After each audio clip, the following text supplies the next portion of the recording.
What seems to me to be lacking in our Western religious observances is some sort of social ritual which gives an opportunity for spiritual experience. That is to say, for a transformation of the individual consciousness, so that in one way or another, the individual is able to realize his oneness with the eternal energy behind this universe, which some people call God, and others prefer not to name or to conceive. So what I'm proposing instead of the ordinary kind of religious service is, as I said, a contemplative ritual. And the idea is not to have everybody shaken up and whooping around, but to bring about a state of profound peace.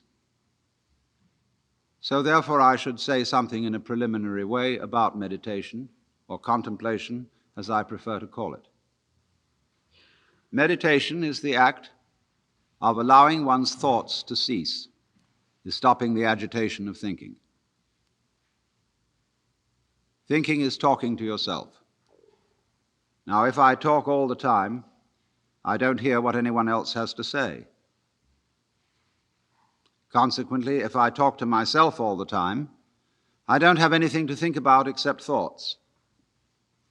There is no interval between thoughts during which I can come into touch with reality, that is to say, the world which thoughts represent, as words represent events, or as money represents wealth. And so if I'm never silent in my head, I'm living in a world of total abstraction, divorced from reality altogether. Reality itself is neither mental nor spiritual, nor any concept that we can have of it. Reality is simply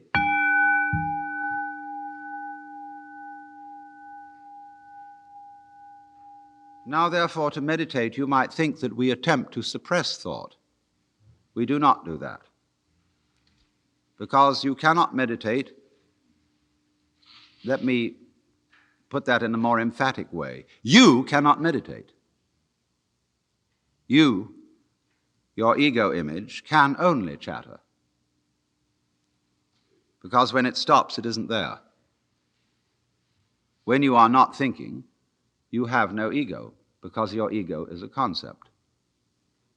The thinker behind the thoughts, the feeler behind the feelings, and the thinker behind the thoughts is only a thought, an idea of some reference point to which all our experiences happen. And that, of course, cuts us off from what we experience. It makes a great gap or gulf between the knower and the known. And that creates the spirit of alienation to the world from which we suffer.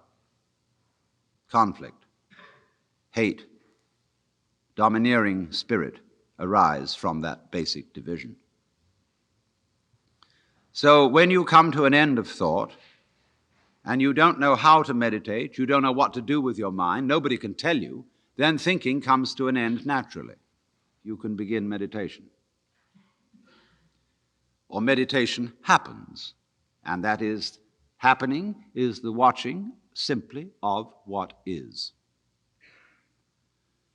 Of all the information to you conveyed by your exterior and interior senses, and of the thoughts that keep chattering on about it all. You don't try to stop those thoughts, you just let them run as if they were birds twittering outside. And they will eventually get tired of themselves and stop. But don't worry about whether they do or don't. Just simply watch whatever it is that you are feeling, thinking, experiencing, and that's it. Watch it. And don't go out of your way to put any names on it. That's really what meditation is. And you see, you're not expecting any result. You are in meditation in an eternal present. You're not doing it to improve yourself. You found you can't do that. Your ego can't possibly improve you because it's what's in need of improvement. Your ego can't let go of itself because it is a complex called clinging to oneself. That's what it is by definition. So it's just something that evaporates. when it is understood that it is unable to achieve a transformation of consciousness, mystical experience, the vivid sense of union of individual and cosmos. So, one of the easiest ways to enter into the state of meditation is therefore listening to what is, using the sense of sound. When you listen to sound, you listen to it, just the random sounds, that are going on in the room, in the street, as if you were listening to music, without trying to identify its source, name it, or put any label on it at all. Just enjoy whatever sound may be going on. Just listen. Now we can go on from that listening to making sound ourselves and also listening to it. And instead of making sound, we learn the knack of letting it happen through us. So then, we get to what is in India called the use of mantra. Words, sounds chanted, not for their meaning, but for their sound. And thus everything that will occur in the following celebration will not be in the English language. It is not intended to be understood in a discursive and intellectual sense. You are asked only to dig the sound. And I use the word dig advisedly because it means something a little more than appreciate. It means enter into, penetrate, get right to the bottom of. Because when you are listening to sound, and when you are letting sound hum through you, this is one of the most obvious manifestations of the energy of the universe. So, we concentrate, therefore, purely on the sound, and you will find some of them are so simple that you will all be able to join in with them. And please do so quite freely. It is a ritual, and it has a certain order to it. But it's very easy to get together. It doesn't require an enormous amount of dramatic rehearsal. And it's something that any group can do anywhere on a do-it-yourself basis, anytime. And I suggest that churches get rid of their pews, where everybody is herded in like cattle to look at the backs of each other's necks, and that they spread their floor with rugs and cushions, and that they have something in which people can approach an ineffable, that means beyond words, spiritual experience, and not be told and forced into a particular pattern of thinking, of mentation.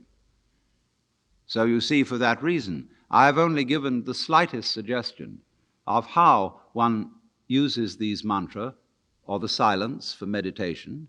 You all have your own way of doing things like that. Do it your own way. All this is a vehicle, a support for contemplation.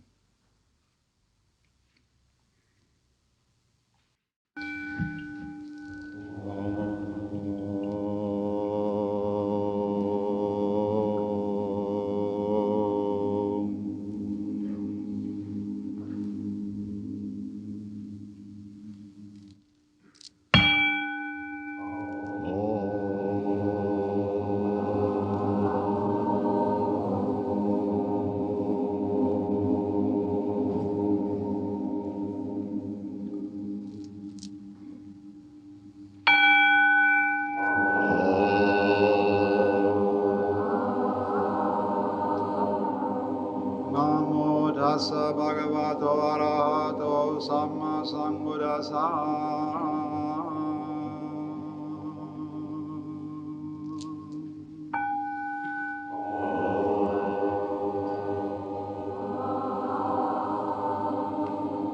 Buddham saranam gacchami.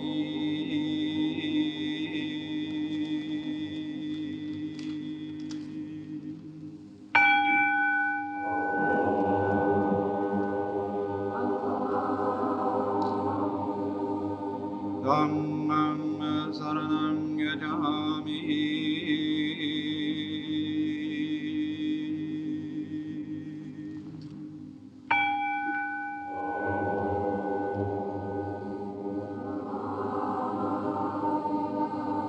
Sangham saranam gacchami.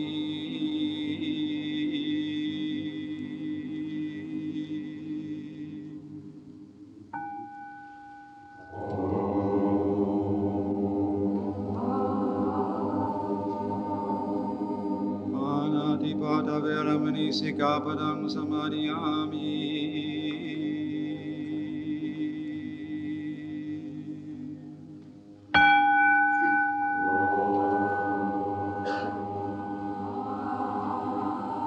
Adinadana veramani sikapadam samadhiyami.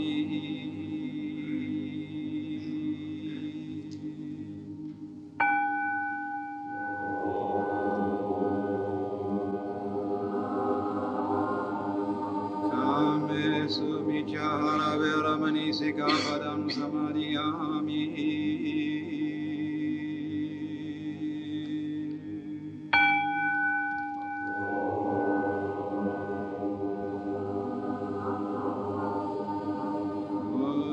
Savana veramani sikapadam samadhiyami.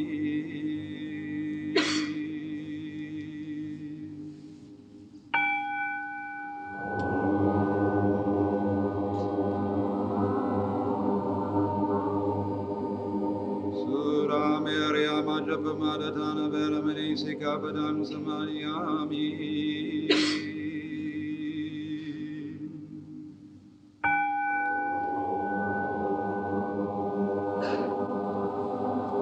Namo tassa bhagavato arahato samma sambuddhassa.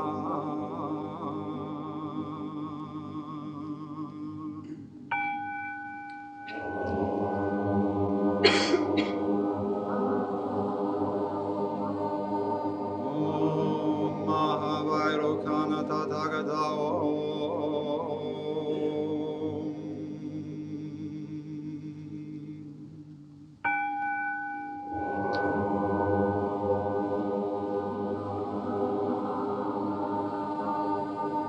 Om Amitabha Tathagata Om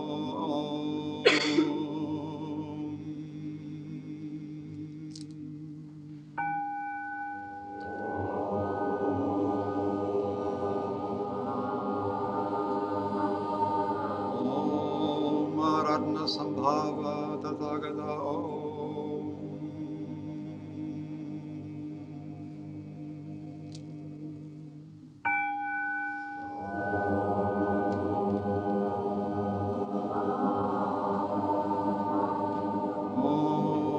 Mamugashiti Tathagata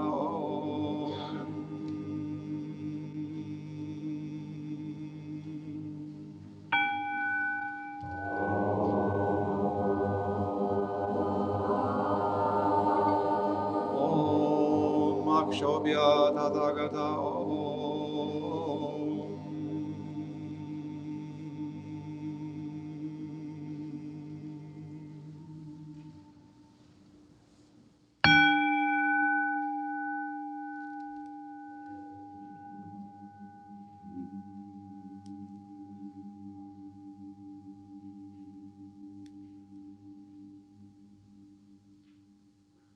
Listen.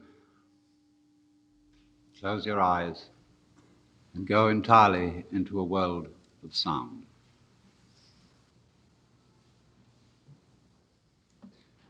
If I should say anything to you during this silence, just listen to the sound of my voice and don't worry about the meaning of the words. Your brain will take care of that by itself. The air which is playing with your ears is also playing with your lungs. If you let your lungs breathe as they wish to, without helping them, watch what they do. When they feel like breathing out, let it go out, but don't assist. When it feels like coming in, let it come in, but don't pull. Are you breathing, or is it breathing you?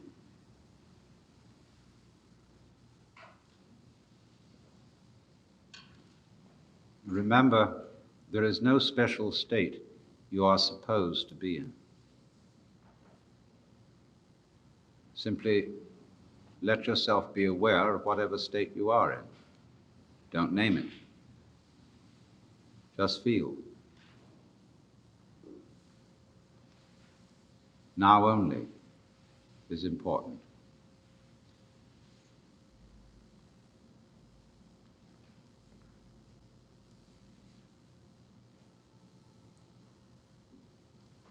Now, would you gently allow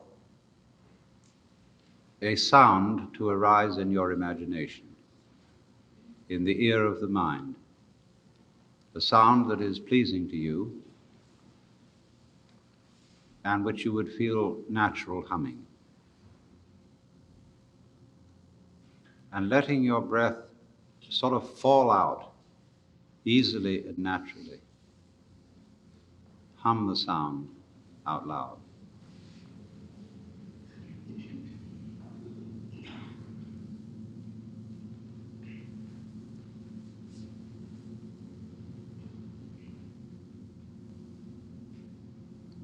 Let it get louder.